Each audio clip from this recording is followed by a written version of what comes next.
Hello, magandang araw mga katropang maglalado. Linggo ngayon at naisipan namin ni Bayaw na umahon sa bundok.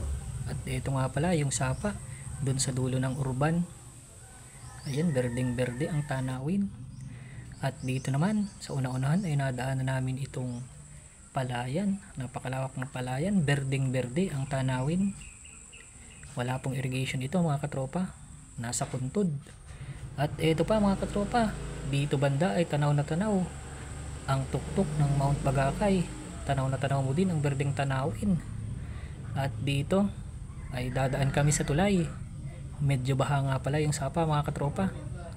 Ayan, at dito sa kabila ng tulay ay may mga nakatanim na palay. At dito sa unahan ng tulay ay nadaan din namin itong napakagandang palayan. Berdeng berde ang tanawin. Ganda, nakaka-relax. At ito pa mga katropa, tumawid kami dito sa sapa. Ayan. Yan yung sapa na galing sa bundok. Napakalinaw ng tubig. Kung minsan ay pinapatubugan ng karabaw. At ito na mga katropa, nakarating na kami dito sa aming nyugan. At yan, napakalaki ng pinagbago. 3 buwan din akong di nakaahon dito. Ito mga katropa, napakalaki ng pinagbago. Dati ang lago dito ng mga damo. Ayan, naglitawan na yung mga tinanim kong nyug. At dito nga sa may gilid ng irrigation ay may nakuha akong isang buong nyug. Ayan, jackpot. At dito sa una-unahan sa gilid ng irrigation ay nagtingin-tingin na rin ako, baka mayroong nyug. Dito kasi malimit, may mga laglag na lanta. Medyo matagal-tagal na rin nang huli akong makaahon dito sa bundok. 3 buwan na. Huling ahon ko dito ay nung October. Nung magsunod-sunod ang bagyo ay di na ako nakaahon ulit. At nung magtag-ulan, nakakatamad kasing umahon. Ito nga pala mga katropa yung nakuha kong nyug. 3 buo. Yung iba ay may tubo. Iiwanan ko lang yun dyan at ako'y aakyat pa sa una-unahan. At nandito na ako sa medyo itaas. Ito nga pala mga katropa yung mga nagturubo lang na nyug dyan sa maibaba ng bato. Siksikan sila dyan. Yan, mga ano lang yan, laglag na nyug na ipon dyan sa ibaba ng bato. Babawasan ko yan pag ako'y nagkaroon ng oras. Kukunin ko yung umbod. At ito mga katropa, may nakuha akong isang buo pa dito sa may kawayanan.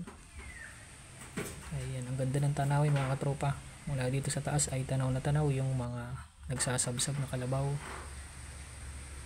At ayan mga katropa, ang laki ng pinagbago simula nung huling ahon ko dito. Ayan, yung mga nyug ay nagsilakihan na. Ito nga pala mga katropa yung nakuha kong nyug, lahat-lahat 5 buo, lahat ay may tubo. Ayan, tama-tama, taghirap sa nyug ngayon. Ang mahal pati ng buo ng nyug. Umalis din agad kami mga katropa, gawa ng nagdidilim ang langit. Ayan, umaambo na. Kaya dali-dali kami gumit ni Bayaw at baka kami ay mabasa tang ay sipunin, mahirap na. Ayan, dali-dali kami ng gayak at dito kitang kita yung madilim na langit. Ayan, yan po yung aking nyugan, yung maraming nakatanim na nyug, yung burol. Ayan, kitang kita sa bundok yung ulan. Ayan o, ganda ng tanawin dito mga katropa.